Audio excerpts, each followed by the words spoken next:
faction skill requirements. Yeah, absolutely. it's, it's very strange seeing people like rush through the Mages Guild in Skyrim and just keep using a two-handed sword or whatever. Like, it doesn't fucking matter at all. Like, never cast a spell except for like the first encounter with Feralda, and then like become the Archmage. It's like, come on, what the fuck? It's very weird. um,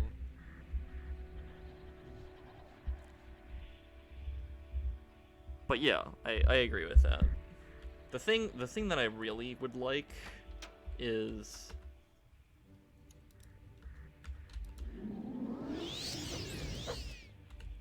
I would love to see the political factions like in this game, like Telvanni and Hlalu and Redoran really being indicative of the societies that build them, right? Like, you know, I read a short history of Morrowind on stream. It took me like 3 minutes.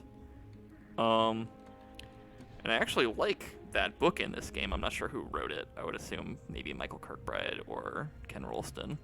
But, like, it sort of went into, like, why these factions separated. It didn't go really deep because it's just kind of glossing over this long history that was written for it. But, like, you know, when you do the faction quests for Redoran, Hlalu, and Telvanni, they're all mutually exclusive. Like, you can't just elect to do all of them with one character. You have to make a decision on which one you align with, and then when you do the quests are all very different from each other. Unlike in Skyrim, there's like the Civil War factions who are, I don't know, sort of ideologically opposed, I guess, but they're both doing exactly the same things. And they're both terrible. Like, the Imperial Legion and the Stormcloaks are both really fucking boring. And I don't know. I think that, you know, Redoran was kind of boring because they're very honorable and for some reason incredibly poor. Like, the rewards for doing all of the Redoran quests are super minimal, and it's like supposed to be dishonorable to loot the enemy that you just slay, and it's like, how the hell does anybody get into Redoran and then survive? And then Hlalu is like, I don't know, like, it seems a little bit like this is the faction for the thieves with Hlalu, and this is the faction for the mages with Telvanni, and this is for warriors with Redoran. But even that, I think, is better than Stormcloaks Imperials, who are just like a little bit divided on ideology at the very beginning, and then like, which fascist leader are we gonna go with after that? I don't know. But I would really like to see political factions in a future game that are more interesting than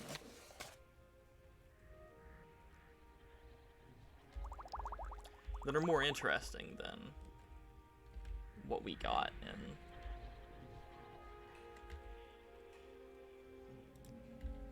It's gonna heal me?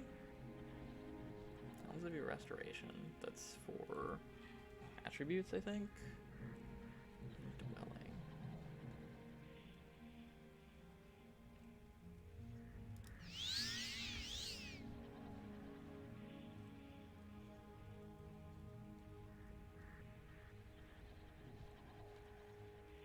Fortify magic at 10 points for an hour.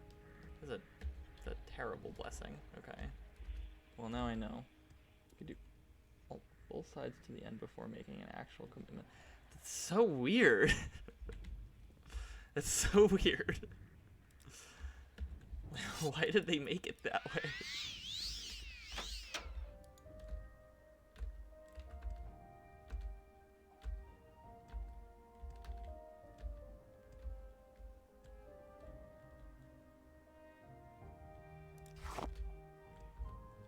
Oh.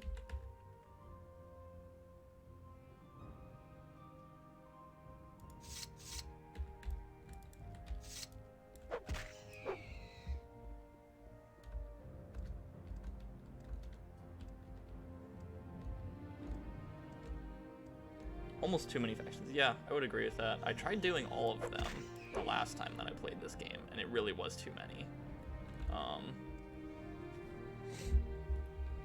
It was like, there's the Imperial Legion, the Imperial Cult, which is like the 9 Divines.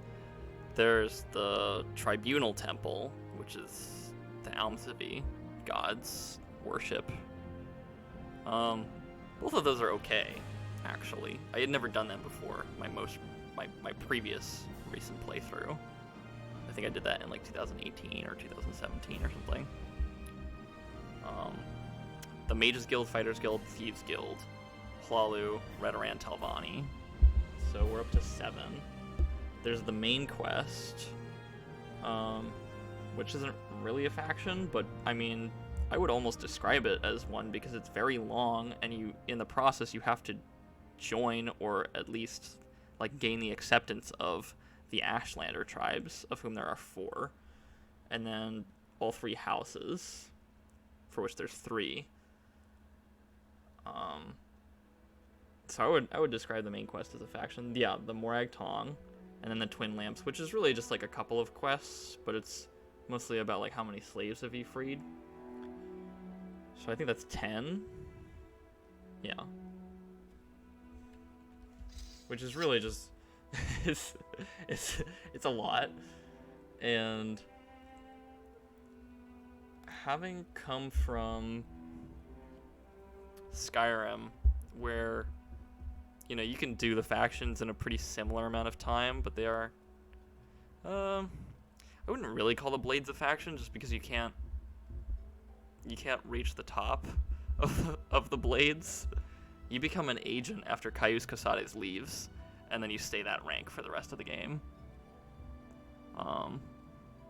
There are Blades characters that you can talk to. Like, I actually, for the first time, I walked around and I talked to the Blades trainers that he recommended.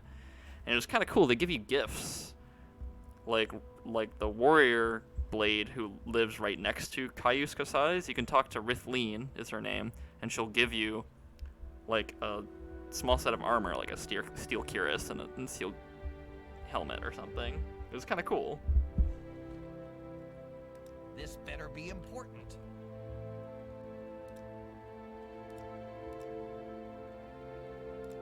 So what's this about? I will now do this for the Fighters Guild, I guess.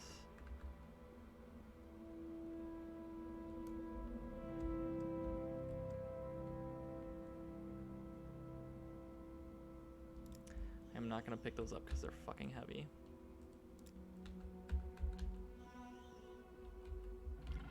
Alright, we don't need to fight all of these, because the majority of them are not hostile.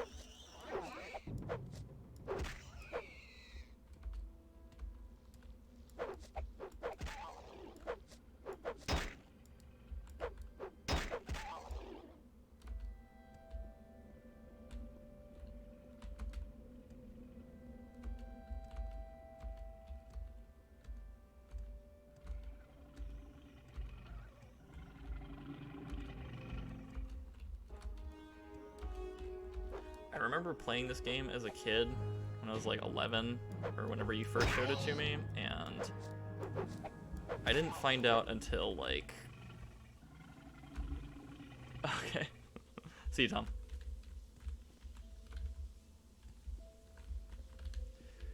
I didn't find out about training until like... I don't know, probably when I played the game again when I was like 17. So I played all that time thinking that I could just grind. I could just keep hitting enemies and getting better at my skills that way. And Morrowind is very much not designed for that to be the gameplay experience of progression. Like, you're expected to find ways to make money and then spend money on trainers in order to get more powerful.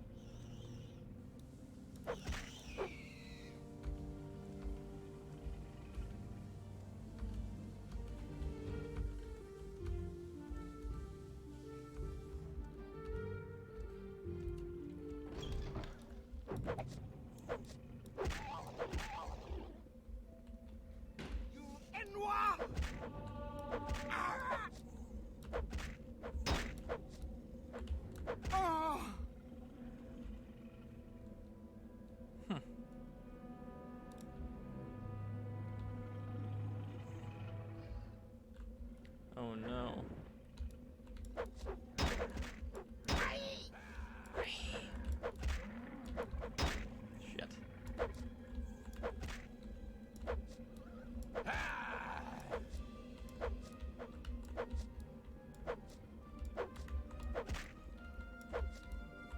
You in.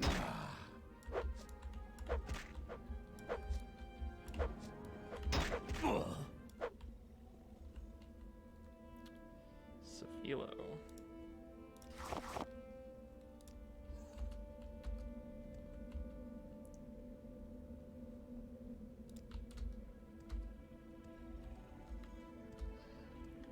Oh shit. That's the queen.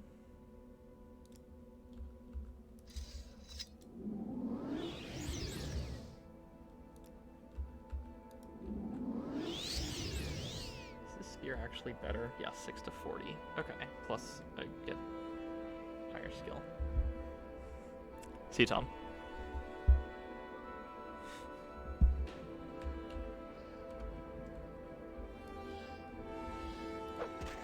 Wait, was I supposed to kill the queen? Now I don't remember. Fuck.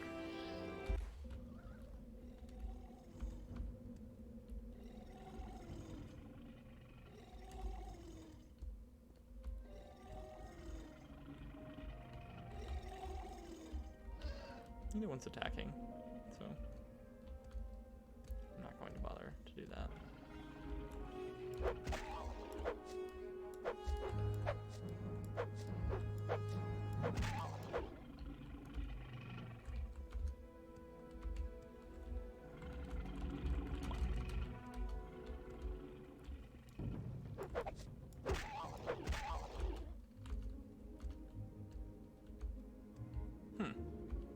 Stop playing combat music. Does that mean I cleared everything or no?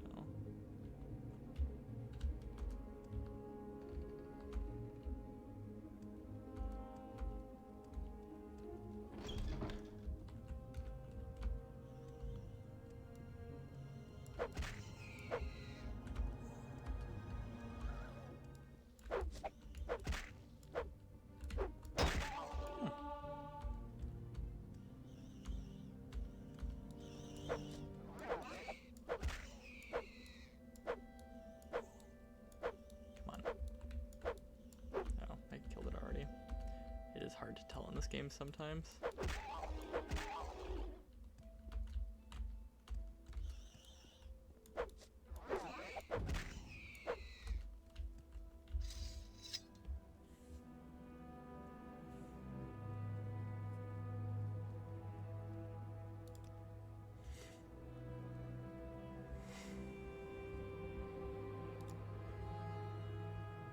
You like to walk a fine line, don't you?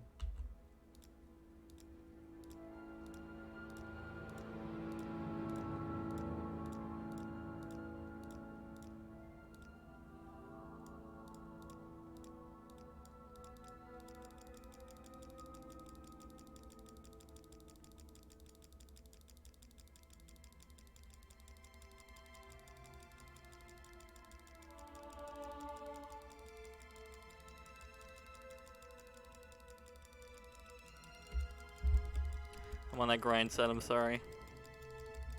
Trying to bust out like one more level, I think.